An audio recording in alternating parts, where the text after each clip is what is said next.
Bandera Chika!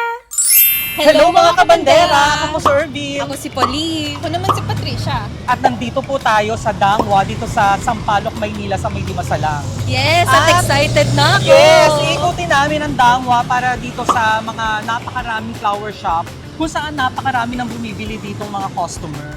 Yes, pagdating daw ng February 12, ayan na, tandaan nyo February 12, marami nang dumadagsa dito, kaya huwag kayong magpapahuli dyan. Oo, ikaw Pat, excited? Hindi ako excited. Malapit na mag-February 14, wala akong date! Nauusya na isa ko. Hindi, sa lahat ng mga kabesyo natin dyan, huwag kayong mag-alala kung wala kayong jowa ngayong Valentine's Day dahil pwede nyo namang i-celebrate to kasama yung mga family and friends. Huwag ka nang maging bitter, Pat. Eh sige. Naku, tama na yan. Ito ikaw kasi may jowa ka. Libutin na natin! Excited na ako. Let's Sige, go! halika na guys. Libutin na natin ang Dangwa. Una naming nakapanayam si Ate Aji ng Jorene's Flower Shop. Ayon sa kanya, ang carnation daw ang pinakamabentang bulaklak. Eto, carnation. Eto, ano siya, 10 pieces na imported flower. Maabot siya ng 1.5. Ito kasi, mas matagal kasi buhay nito. 1 week ang tinatagal kaysa sa roses. Kaya mas madalas, ito, inaano namin siya. Parang mas inaano namin sa mga bumibili na. Kasi mas matagal. Nakausap din namin si Kuya JR ng Lloyd and Yobi Flower Shop tungkol sa mga tinda nilang roses at teddy bear bouquets. Yung pong mga stop toys po yun, no? Pwede po pang regalo, ganun. Tsaka yung price po nun, sa ngayon po 1.2. Depende po sa kung tataas pa po sa Valentine's, ganun.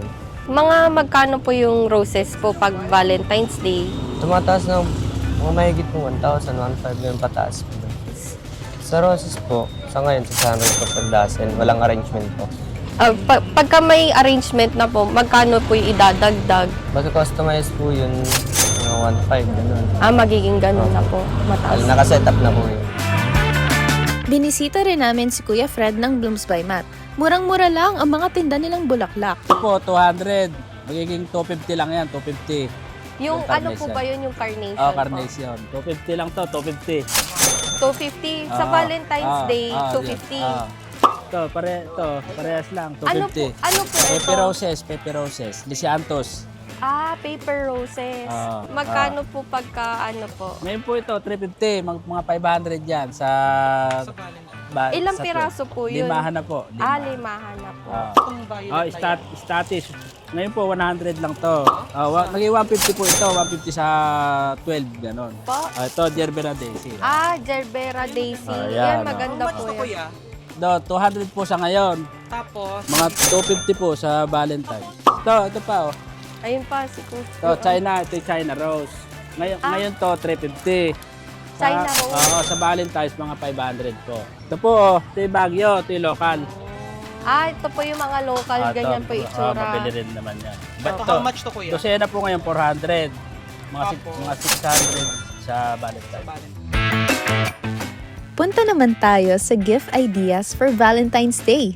Narito ang ilang paandar at unique na pangregalo para sa inyong special someone. Gusto nyo ba ng flowers na pangmatagalan? Meron tayong mga preserved flowers na magtatagal na ng ilang taon. Mabibili ito for 900 pesos sa Jinkies Flower Shop. Meron din tayong ilang klase ng preserved flowers na naka-paper bag na para sosyalin ang datingan. 800 pesos ito sa mga regular na okasyon at 1,500 naman kung malapit na ang Valentine's sa Aba Floral Supply by Fel. Flowers in a bag? Super ganda ng aurahan nitong mga mini bouquet. Merong mga dried at may fresh na fresh din. Ay, grabe. Nakakapagod ang pamamasyal natin dito sa Dangwa. Alam mo pa, kahit na puro flowers lang yung nakita natin, nakaka-happy siya in fairness dahil lahat ng mga nakita natin dito, kasama na yung mga namimili, yung mga customers, ang saya lang. Parang feel na feel mo talaga yung love month.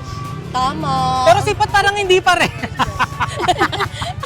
Hindi, masaya naman. kasi I can buy myself flowers. Yeah! That's the spirit. Okay, maraming salamat mga kabandera sa pagsama sa amin dito sa Dangwa. Hanggang sa susunod po. Ako pa rin po si Irvin. Ako si Pauline. At ako naman si Patricia ng Bandera! Bye guys!